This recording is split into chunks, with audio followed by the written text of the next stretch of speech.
Lucas capítulo 10, versículos 38 a 42. Por favor, abram as escrituras. No Evangelho de Lucas, capítulo 10, 38 a 42. Lembrando os irmãos que nós estamos na série sobre a pedagogia do caminho. Nós temos ministrado durante toda a nossa estação, a estação do crescimento, e a gente tem visto tantas coisas aqui, como programa de discipulado. Isso tem tudo a ver com essa pedagogia de nós conhecermos quem é o caminho. O caminho é Jesus. Ele disse: eu sou o caminho. E Lucas, esse evangelista, ele é muito intencional quando a gente fala sobre esta palavra caminho. Porque o evangelista Lucas, ele trata a respeito de que Jesus é o caminho, e os discípulos de Jesus eram conhecidos também como os do caminho. E por que Lucas se refere desta maneira? Porque se você ler o Evangelho de Lucas, você vai perceber claramente que é como se Jesus estivesse indo de um caminho, de uma origem, e chegando no final desta caminhada exatamente em Jerusalém. Então Jesus começa o seu ministério exatamente no norte de Israel, mais precisamente em Cafarnaum.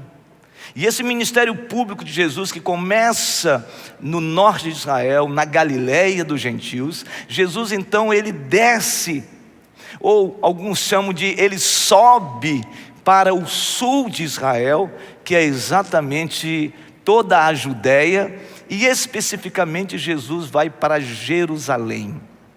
Esse texto fala exatamente de Jesus indo para Jerusalém. Por isso o tema da nossa pregação hoje é a pedagogia, ou seja, o percurso para Jerusalém. Vamos ler as escrituras. Diz assim a palavra do Senhor: indo eles de caminho, entrou Jesus num povoado, e certa mulher chamada Marta hospedou-o na sua casa.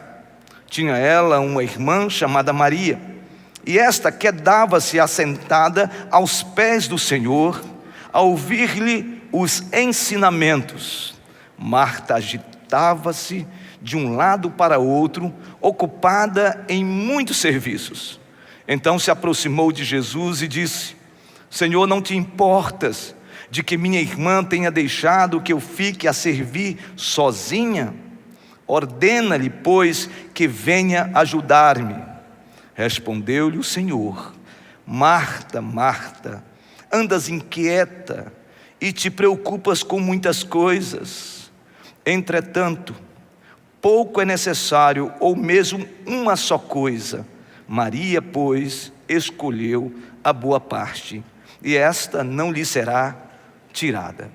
Que Deus abençoe a sua palavra nesta noite, noite de celebração, noite de festa, noite de muita alegria, noite onde nós podemos dizer que através da adoração, dos cânticos, das ofertas, dos dízimos, do sacramento do batismo, da recepção de irmãos de outras denominações, nós podemos dizer que hoje, de fato, o Senhor Deus se manifestou no meio da comunidade.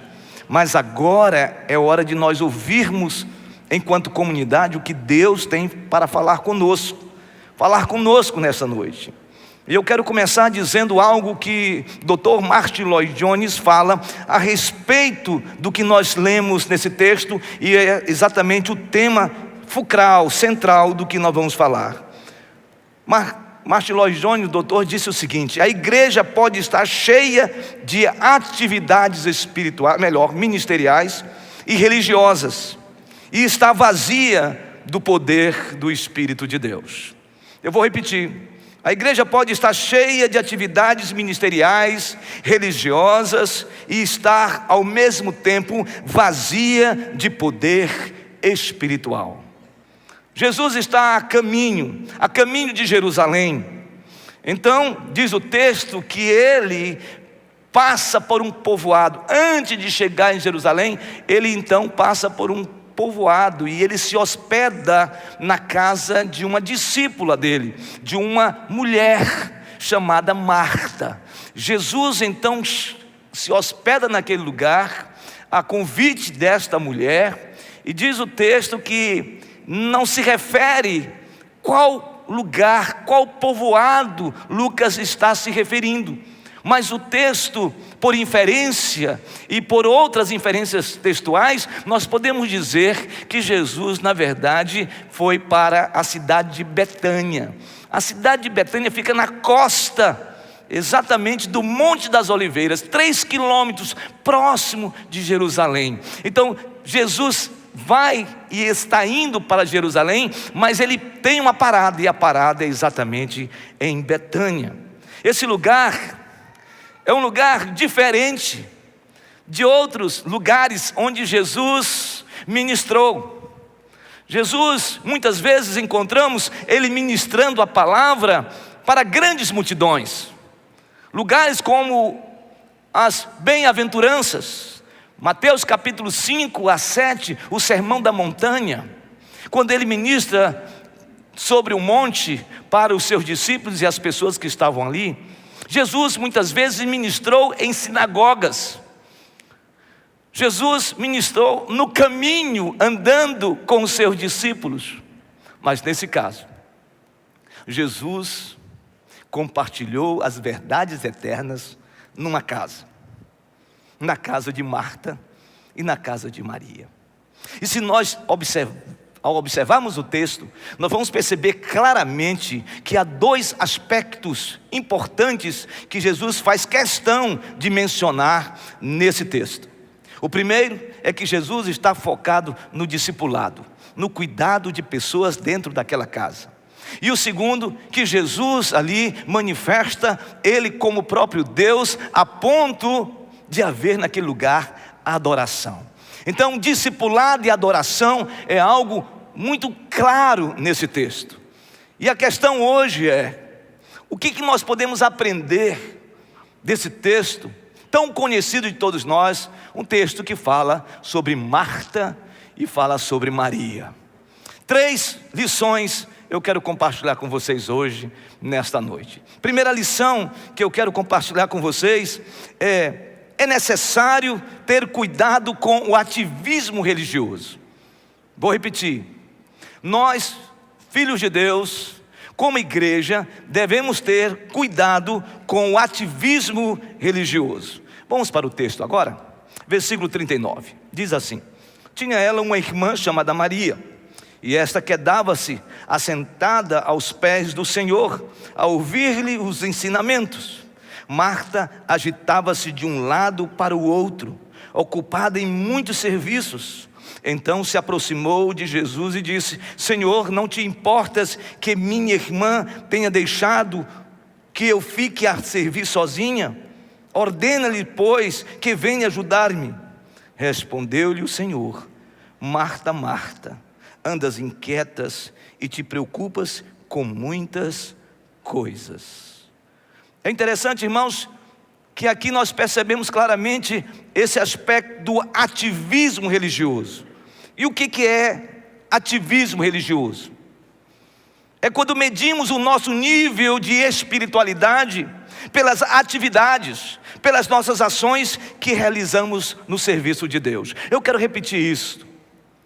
Ativismo religioso é quando nós medimos o nosso nível de espiritualidade pelas atividades, ações que realizamos no serviço a Deus. Marta estava ali ocupada com muitos serviços. É importante dizer que Marta era uma discípula de Jesus,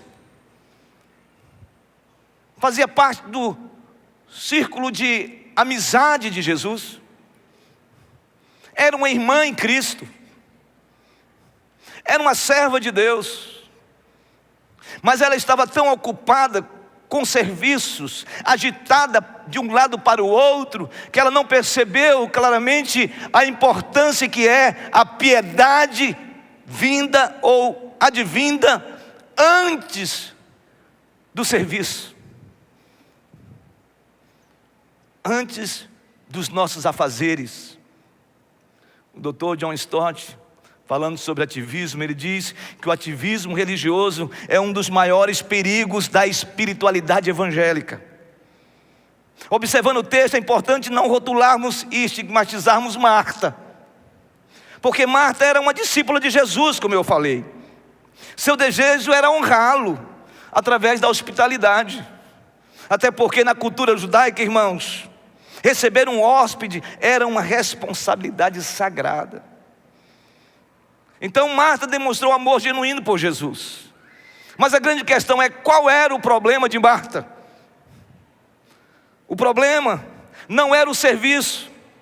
O problema de Marta não era o trabalho que ela estava realizando para assistir o Senhor Jesus.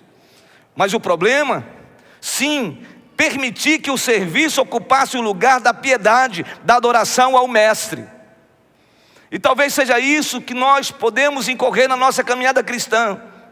Acharmos de que aquilo que fazemos, aquilo que operamos, aquilo que realizamos em nome de Jesus é mais importante do que conhecer o próprio Jesus, ter intimidade com Jesus, viver uma vida com Jesus. E nesse caso, nós vivemos numa sociedade conhecida como uma sociedade pós-moderna, onde a cultura é dominada pelo ativismo secular. E o que é isto? É onde o valor das pessoas é frequentemente medido pelo que elas produzem. É o fenômeno do pragmatismo. Funciona, então está tudo certo. Mas o que nos tem causado perplexidade, irmãos, como igreja, é que estamos também nos tornando uma geração movida pelo ativismo religioso, levando-nos a pensar que servir a Cristo é mais importante do que estar com Cristo. Eu quero chamar sua atenção para uma ilustração bíblica que está em Mateus capítulo 17. Mateus capítulo 17 diz que Jesus está no Monte da Transfiguração.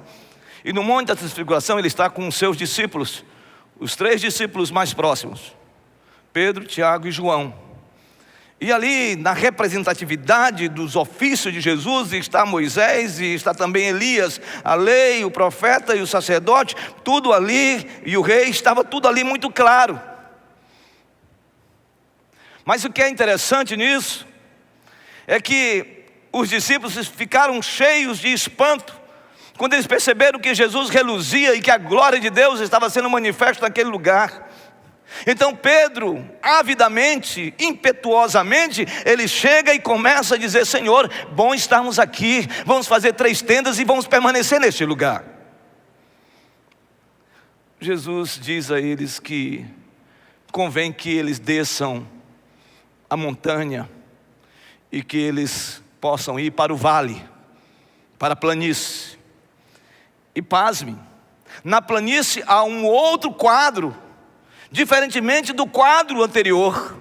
Enquanto Jesus estava com os discípulos no monte, onde havia uma verticalidade, uma intimidade, uma busca incessante por Deus, naquele momento os discípulos queriam ficar naquele lugar. Eles queriam experimentar os deleites, experimentar as insondáveis ações e a majestade de Jesus, realizando ali presencialmente quem Ele era, o Filho de Deus. Mas Jesus percebe que no coração dos discípulos há um princípio de pirotecnia religiosa. Eles queriam ver sinais e maravilhas. E muitas vezes nós caímos num problema sério quando nós pensamos somente olhando para cima. Quando nós polarizamos a nossa vida cristã, só verticalizando e não se comprometendo com a realidade que nós vivemos, nós podemos cair na alienação. Nos tornamos pessoas alienadas, pessoas que confundem espiritualidade com fanatismo. Mas o texto diz que eles descem, e o quadro era exatamente o oposto. Porque enquanto eles queriam viver na verticalidade, os discípulos que estavam ali repreendendo um demônio de um jovem que sofria de uma anomalia física provocada por uma ação demoníaca. Ou seja, aquele jovem lunático, Os discípulos estavam ali envidando todo o esforço para fazer um desencapetamento total. E eles não conseguiram. E eles faziam de tudo. E o demônio não saía daquele jovem. E o texto é claro quando diz que o pai desesperado corre, se joga à frente de Jesus e diz: Senhor, socorre-me, porque o meu filho é lunático, ele é epilético e ele está possuído por forças do mal. Ele se joga na água e no fogo e os teus discípulos não conseguem expelir esse demônio. Jesus diz: ó geração incrédula, até quando crereis no poder de Deus? Se tiverdes fé do tamanho de um grão de mostarda, direis a esse monte: monte, passa daqui para acolá, e ele vai passar. Jesus expulsa o demônio daquele jovem. Ele volta cônscio agora, liberto e curado da epilepsia.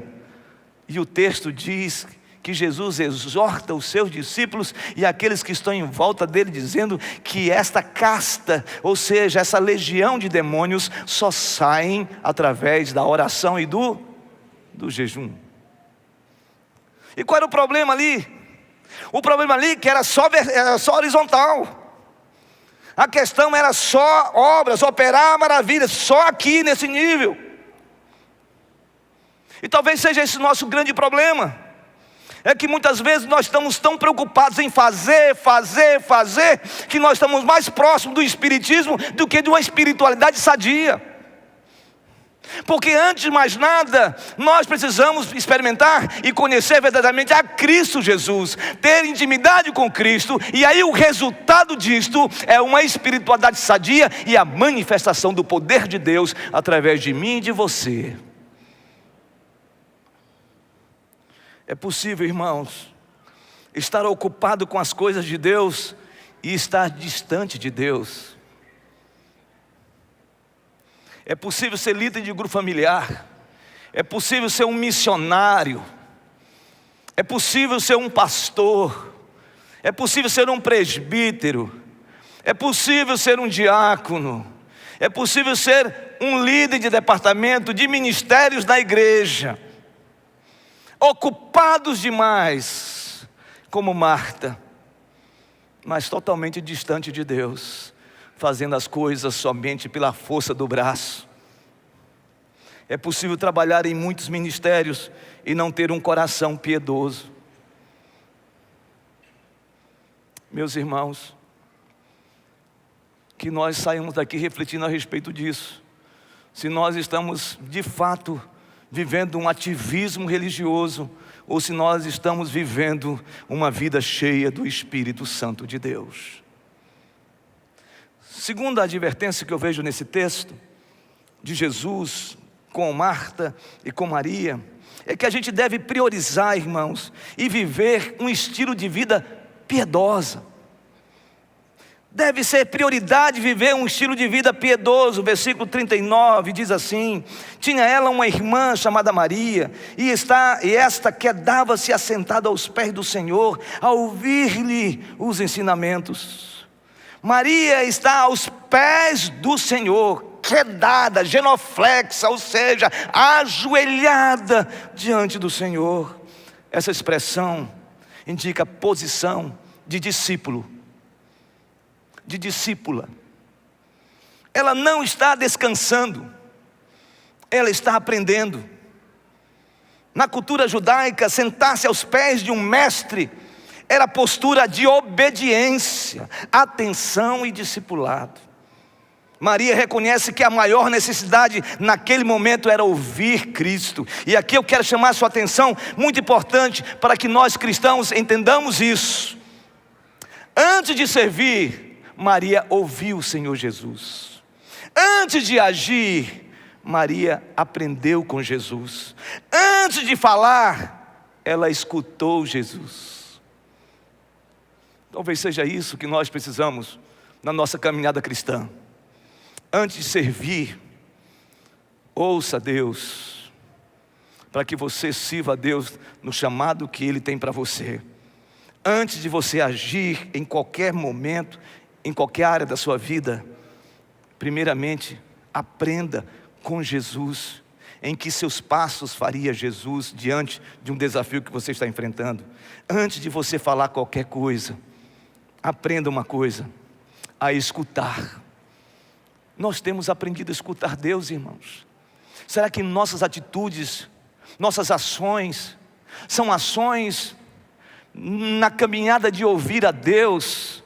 Ou é ouvir o nosso próprio ego, a nossa própria força, o nosso próprio braço? O próprio profeta Zacarias, no capítulo 4, versículo 6, ele diz que não é por força, nem por poder, mas é pelo meu Espírito, diz o Senhor dos Exércitos. É pelo Espírito de Deus, irmãos.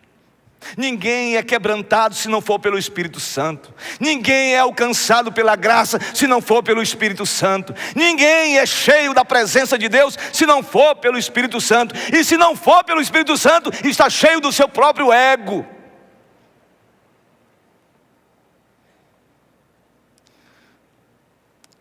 A pesquisa de um instituto americano chamado Lifeway traz algo assustador para todos nós.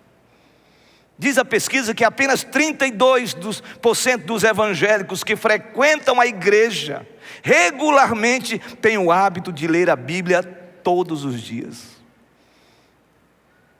Apenas 32% leem a Bíblia todo dia.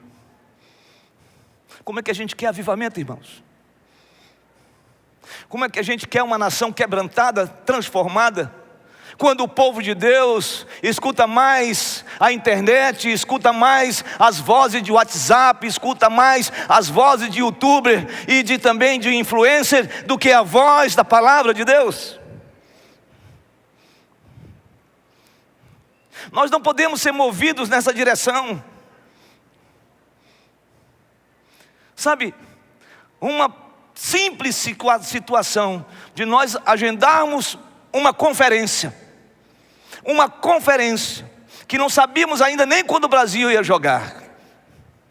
A gente está discutindo como é que a gente vai fazer para todo mundo se ajustar, quando na verdade nós deveríamos estar aqui dizendo: não importa o horário, o que importa é ouvir a palavra de Deus.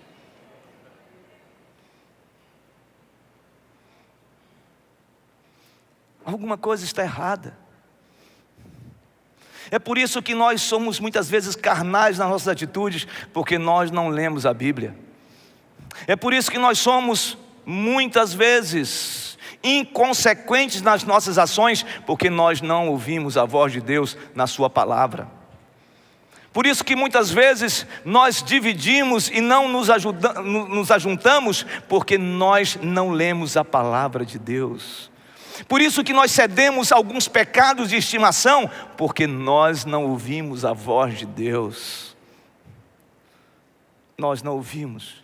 Se fizermos aqui uma enquete e perguntarmos quantas pessoas leem a Bíblia todo dia, eu posso dizer para vocês que esse percentual aqui ainda é maravilhoso. Intimidade com Deus. Você sabe que quando você ler a Bíblia, Deus está falando com você. Você sabe quando você ler a palavra, Deus está te instruindo.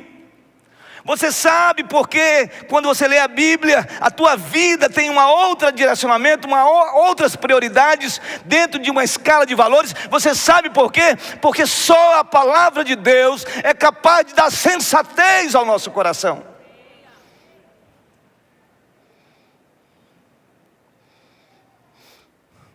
O cristão cresce espiritualmente lendo, ouvindo as Escrituras. Nenhum ministério, irmão, substitui a leitura bíblica. Nenhuma atividade ministerial substitui a oração. Terceira lição que esse texto nos ensina. Esse texto nos ensina que deve ser imprescindível a busca pelo conhecimento de Deus. Deve ser imprescindível a busca pelo conhecimento de Deus. Diz o texto, versículo de número 40 até o 42. Marta agitava-se de um lado para o outro, ocupada em muitos serviços. Então se aproximou de Jesus e disse: Senhor, não te importas que minha irmã tenha deixado que eu fique a servir sozinha?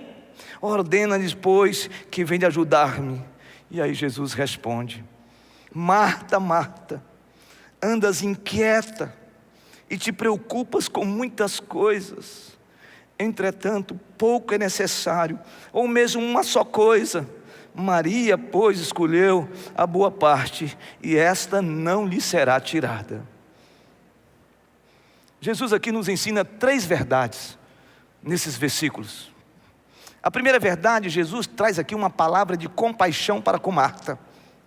Quando Jesus diz no versículo 41, Marta, Marta, Jesus não está aqui repreendendo com dureza o coração de Marta. A verdade, a repetição Marta, Marta, revela ternura e correção. Jesus viu Marta agitada demais, Marta querendo repreender, que Jesus repreendesse a sua irmã Maria. Marta queria realmente que as coisas fossem do jeito dela. Jesus poderia muito bem repreendê-la com dureza, exortando de maneira peremptória, ou seja, categórica, incisiva, terminando, dizendo: para com isso, Marta, você está fazendo tudo errado. Não, Jesus trata Marta com amor, porque ali está uma irmã, ali está uma serva de Deus. Sabe, irmãos, talvez nesta noite você esteja extremamente agitada, ou extremamente agitado, correndo para um lado para o outro. Eu gosto muito desse texto no original, a palavra agitado. A ideia é ir em várias direções. É isso que o texto está dizendo. Marta estava em várias direções, fazendo tudo, sabe? Aquela centopeia, querendo ir para todo canto. Muitas vezes nós estamos assim, querendo fazer tudo do nosso jeito, da nossa maneira, e aí com a alma sôfrega, correndo, tentando resolver o BO do dia. E Jesus diz: acalma teu coração. Quando a gente vê o salmista no Salmo 37, dizendo no verso 4 e 5, agrada-te do Senhor, e Ele satisfará o desejo do teu coração. Entrega o teu caminho ao Senhor, entrega, e o mais Ele fará. Entrega, irmão, não retenha. Tem coisas que eu e você não podemos controlar, tem coisas que eu e você não podemos fazer, tem coisas que eu e você não iremos sobrepujar sozinho, através da nossa capacidade intelectual e talvez a nossa estratégia em tentar resolver os problemas. Nós não iremos. Entrega isso nas mãos de Deus, irmão. Para de ficar lutando. Renda-se ao Senhor, se agrade dEle, busque a Ele, se entregue a Ele, se quede aos pés dEle, e diga: Senhor, eu estou rendido aqui nas Tuas mãos, eu não consigo resolver isso, eu estou entregando. E quando a gente entrega, verdadeiramente entrega, aí, meus irmãos, a coisa muda de figura, porque a coisa agora é com Deus, e a coisa com Deus é algo maravilhoso, porque Ele não responde os nossos caprichos, Ele responde para as nossas vidas a melhor resposta. E deixa eu falar uma coisa para você, lembre-se disso, o propósito é maior do que o momento. Talvez você esteja vivendo um momento muito difícil, talvez o seu momento seja um momento de agitação, talvez o seu momento seja esse de Marta. mas é um momento, vai passar, mas o propósito não. Qual é o propósito que Deus quer realizar neste momento? O que você está vivenciando, o que nós estamos vivenciando. Lembre-se, propósito é maior do que o momento. Rick Warren diz que a maior tragédia de um homem e de uma mulher não é a morte, é uma vida sem propósito. Sabe, tem momentos na nossa vida que a gente não consegue entender como que Deus permite ou Deus realiza determinadas coisas da nossa vida. Momentos trágicos, momentos de perda de um ente querido. E a gente não entende muitas vezes o porquê que Deus permitiu que aquilo acontecesse. Mas aquele foi um momento dele com Deus.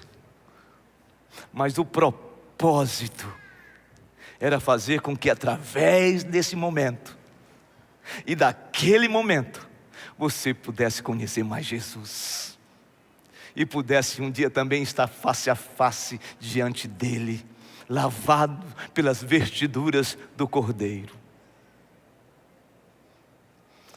A segunda verdade que esse texto nos ensina é que aqui tem uma palavra de exortação que Jesus faz a Marta.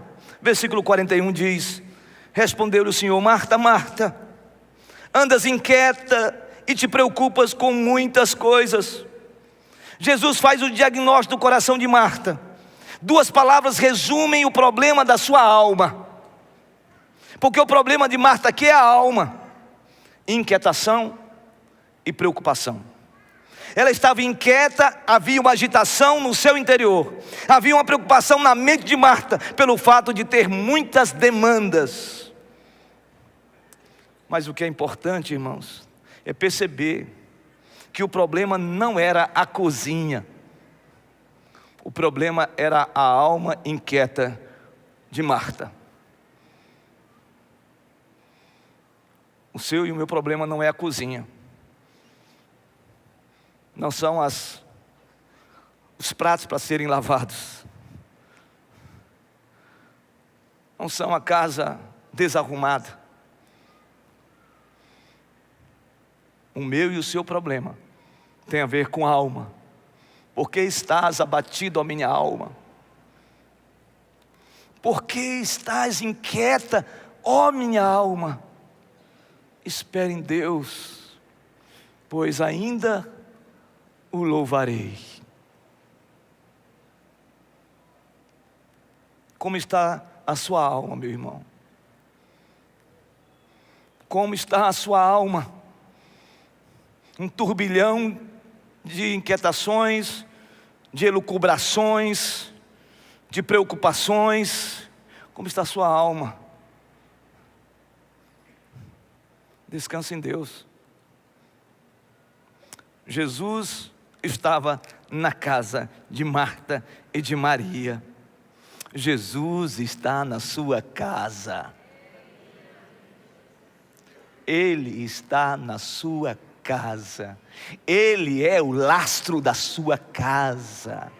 Ele é aquele que mantém o timão em suas mãos. A sua casa, a sua vida não vai ficar bruxuleando de um lado para o outro. A sua vida está firmada na rocha que é Jesus. Finalmente, terceira verdade que esse texto nos ensina: uma palavra de edificação. Diz o texto no versículo 42: entretanto pouco é necessário, ou mesmo uma coisa, Marta. Maria escolheu a boa parte, e esta não lhe será tirada. Em outras palavras, Jesus está dizendo para Marta: apenas uma coisa era necessária, e que não era riqueza, não era sucesso, não é serviço religioso, não é autopromoção, não é um coração altivo, não é um coração vaidoso, porque tudo isso, irmãos, é passageiro, é fugaz, é efêmero, vai passar. O que faltava, irmãos, era a necessidade de Marta desfrutar, conhecer mais de Cristo. Sabe, irmãos, essa nossa correria está tirando de nós aquilo que é bênção de Deus na nossa vida, que é desfrutar das indizíveis, das insondáveis, dos inescrutáveis, sobrenatural, divino de Deus. Por isso que em Romanos nós encontramos claramente Paulo olhando para Isaías quando ele diz: quem conheceu a mente do Senhor? Porque dele, por ele, para ele são todas as coisas. Todas as coisas. Jesus disse que Maria escolheu a melhor parte, porque está aos pés de Jesus, que a melhor porção é o tesouro eterno que nós podemos ter. Meus irmãos, minhas irmãs, quando eu olho para essas verdades, eu entendo que o maior privilégio do cristão não é trabalhar para Jesus, irmãos, mas sim conhecer a Jesus. Talvez a gente está invertendo isso. O maior privilégio não é trabalhar para Jesus, isso é consequência.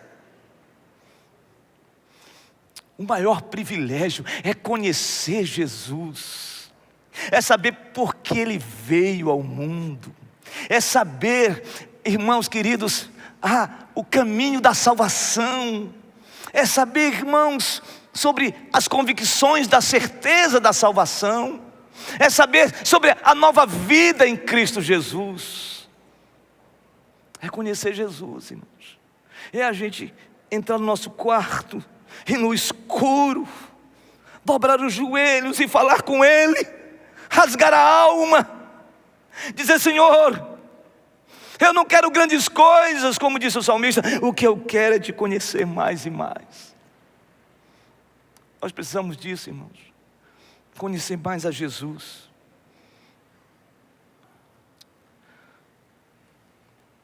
Tiago, escrevendo a sua carta, ele diz: e vós que dizeis que vamos à cidade tal, e lá ganharemos, e lá contrataremos, que vos pensais da vossa vida?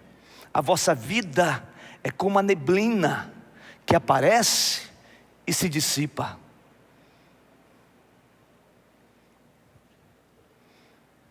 Não te glories, diz Provérbios, no dia de amanhã, porque não sabeis se trará luz.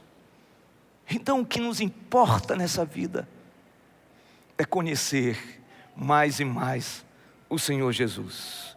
Quero concluir esta pregação de hoje fazendo 4 aplicações.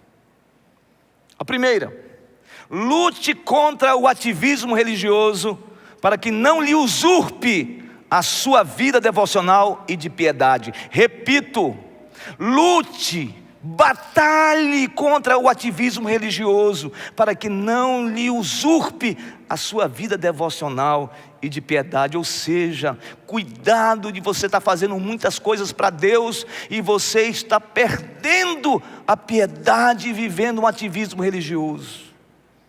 Segundo, atente para não viver numa ansiedade exacerbada, exagerada, a ponto de perder a comunhão e a intimidade do Senhor. Atente para isso, não viva ansioso de forma exagerada, para que você não perca a sua comunhão, a sua intimidade com Deus. Não sofra com o dia de amanhã, descansa, Deus tem algo especial para você amanhã. Terceiro, persevere em ouvir a Cristo, assim não perderá a alegria de servi-lo. Persevere em ouvir a Jesus, assim você não vai perder a alegria de servi-lo. Quanto mais nós conhecemos a Jesus, quanto mais nós perseveramos na nossa caminhada com Jesus, o resultado disso é um gozo, uma alegria em servir a Deus. Não é um fardo isso. É que tem muita gente hoje dizendo: eu não aguento mais, eu não aguento mais, eu estou fazendo a obra demais. Meu irmão, você não está fazendo isso para Jesus, você está fazendo para você mesmo, porque fazer para Jesus tem que gerar alegria no coração. Alegria no coração. Eu abro a minha casa toda semana, e que coisa, é desafiador, a gente sabe que é mesmo, mas quando tudo começa, tudo se transforma, e há uma alegria naquele lugar. Por quê? Porque você está fazendo, a despeito do enfrentamento que você tem toda semana, você está fazendo por causa de Jesus, porque você quer que Jesus seja conhecido para com outras pessoas. E finalmente, a quarta lição, a quarta aplicação: experimente a palavra de Cristo, pois dela deve preceder todo serviço cristão. Experimente a palavra do Senhor, porque quando você experimenta a palavra do Senhor, o serviço cristão é um grande privilégio.